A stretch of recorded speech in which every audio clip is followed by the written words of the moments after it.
Mondel's Cooking.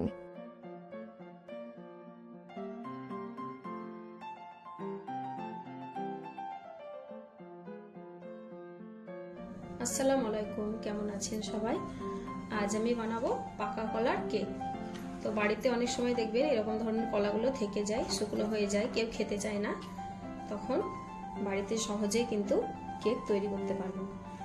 তো ভিডিওটা শেষ পর্যন্ত দেখবেন, তাহলে ঠিকঠাক মাপগুলো কিন্তু জানতে পারবেন। তো কেকটা তৈরি করার জন্য আমি এখানে একটা মিক্সারের জার নিয়েছি। তো জারে এবার আমি কলাগুলো প্রথমে ছিলে নেব, তারপর ছোট ছোট টুকরো করে কেটে এইভাবে দিয়ে দেব। 3টে কলাই দিয়ে দেবো আমি।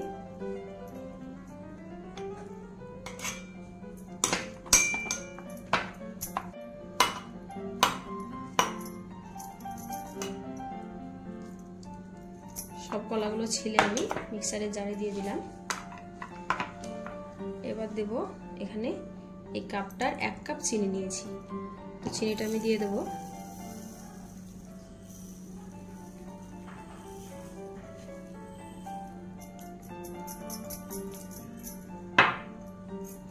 তারপর এটা একটু ঘুরিয়ে মিহি করে নেব। চিনি কলা একসঙ্গে মিহি করে পেস্ট করে নিয়েছি, দেখুন। এবার এখানে একটা আমি পাত্র নিয়ে নিয়েছি, এটাতে আমি ঢেলে দেব।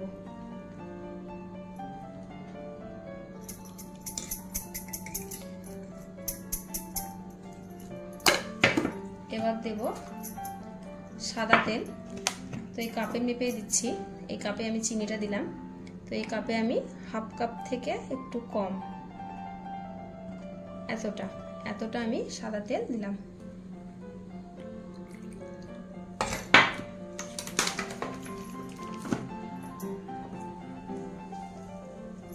এবার দেব দুধ। তো এখানে আমি গরুর দুধ নিয়েছি, দুধটাকে ভালোভাবে জাল করে একদম ঘন করে নিয়েছি। ঘন করে নিলে দুধটা কেকটা ভালো হয়, সুন্দর হয়। তো এই কাপে মেপে আমি দিচ্ছি।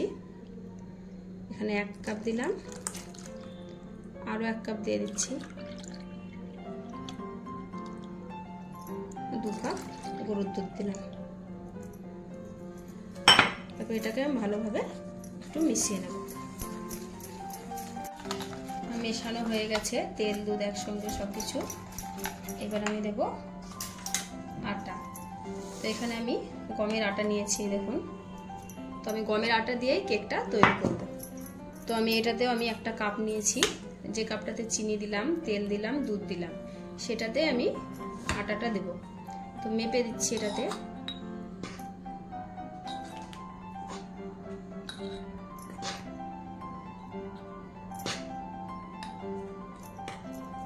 এখানে একটা ছাঁকনি নিয়ে নিয়েছি, এটা দিয়ে আমি কিন্তু একটু চেলে দেবো। 1 কাপ দিলাম, তো আরো 1 কাপ দেবো আমি। কাপটাও ঢেলে দিলাম। এটা ভালোভাবে একটু চেলে দেবো। একটু চেলে দিলে পরে কেকটা অনেক জালিদার হবে, সুন্দর সফট হবে। তো এবার আমি একটু মিশিয়ে নেব, দেখবো ঘনত্বটা কতটা হয়েছে। আমার আটা লাগবে কিনা দেখবো, লাগলে আবার পরে দেওয়া যাবে।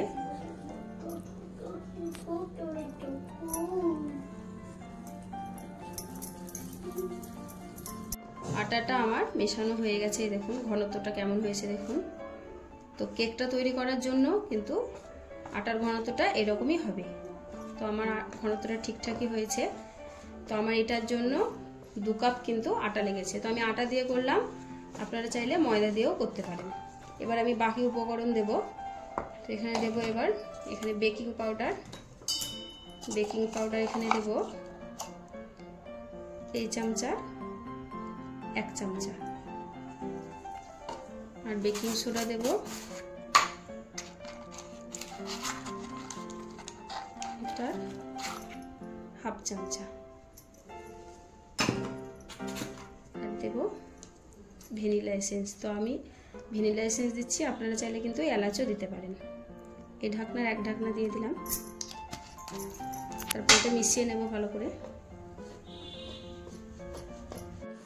সবকিছু আমি ভালোভাবে একসঙ্গে মিশিয়ে নিয়েছি। তো দেখুন আমার কেকের ব্যাটারটা কেমন তৈরি হলো। তো এবার যেটা বাকি আছে সেটা দেব। আমি এবার দেব ভিনিগার। তো ভিনিগার আমি এক ঢাকনা, এই ঢাকনার এক ঢাকনা দেব।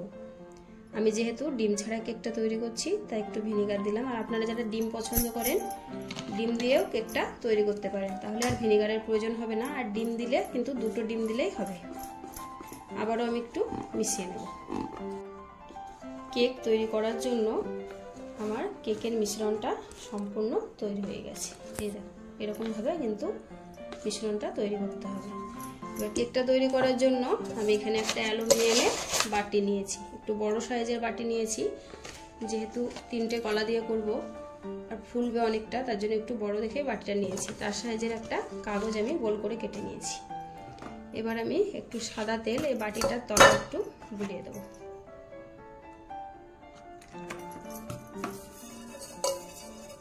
ভালোভাবে তেলটা চারিদিকে বুলিয়ে দিতে হবে। বাটির তলায় দিয়ে দিলাম তেল। এবার আমি কাগজটা এর মধ্যে দিয়ে দেবো। কাগজটার উপরে একটু আমি তেল দিয়ে দেবো। এবার হাত দিয়ে চারি সাইডে একটু মেখে দেবো। তেলটা মেখে দেওয়া হয়ে গেছে। এবার আমি কেকের মিশ্রণটা বাটিটার মধ্যে ঢেলে দেবো।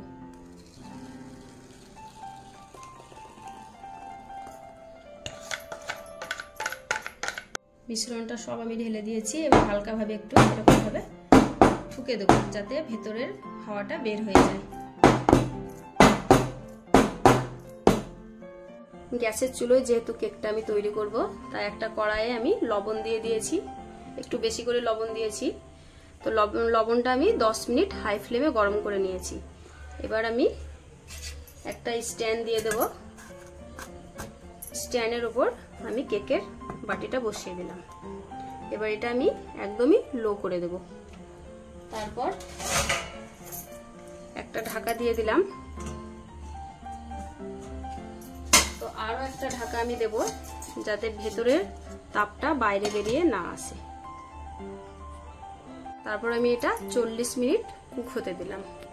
টোটাল 50 মিনিট পর আমার কেকটা হয়েছে কিনা দেখবো। যত সম্ভব হয়ে গেছে। কেক থেকে একটা সুঘ্রাণ বেরিয়েছে সুন্দর। তো একটা কাঠির সাহায্যে দেখবো আমার কেকটা হয়েছে কিনা। তো দেখুন কেকটার কাঠিটার গায়ে কিচ্ছু লেগে নাই, মানে আমার কেকটা হয়ে গেছে। এবার ওভেনটা বন্ধ করে আমি বাটিটা নামিয়ে নেব। কিছুক্ষণ ঠান্ডা করে নেওয়ার পর কেকটা আমি বাটি থেকে খুলবো। তো দেখুন নিজে থেকে কিন্তু ধারগুলো ছেড়ে গেছে। তো এবার আমি এখানে একটা থালা নিয়েছি। থালাটার মধ্যে এরকমভাবে খুলে নেব। এই দেখুন সহজেই কিন্তু খুলে গেল। তলাটা দেখুন বাটির একটু পড়ে নি। তো দেখুন কতটা সুন্দর হয়েছে। এবার কাগজটা আমি খুলে নিচ্ছি। সহজেই কাগজটা খুলে গেল। আর কতটা স্পঞ্জি হয়েছে দেখুন, নরম তুলতুলে। কেটে দেখাচ্ছি আমি কেকটা।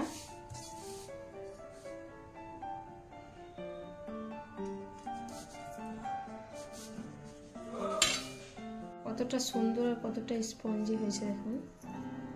কালারটা কতটা সুন্দর হয়েছে। তো আপনারাও বাড়িতে বেশি পেকে যাওয়া কলা নষ্ট না করে আমার মতো এরকম কেক বানিয়ে দিবেন। দেখবেন বাড়িতে সবাই কিন্তু পছন্দ করে খাবে। তো আমার এই কেকের রেসিপি কেমন হয়েছে আমাকে কমেন্ট করে জানাবেন। আর ভালো লাগলে একটা লাইক দিবেন। এরকম ধরনের আরো নতুন নতুন রান্নার রেসিপি পেতে আমার চ্যানেলটিকে সাবস্ক্রাইব করে আমার পাশে থাকবেন। ভালো থাকবেন, সুস্থ থাকবেন। আল্লাহ হাফেজ।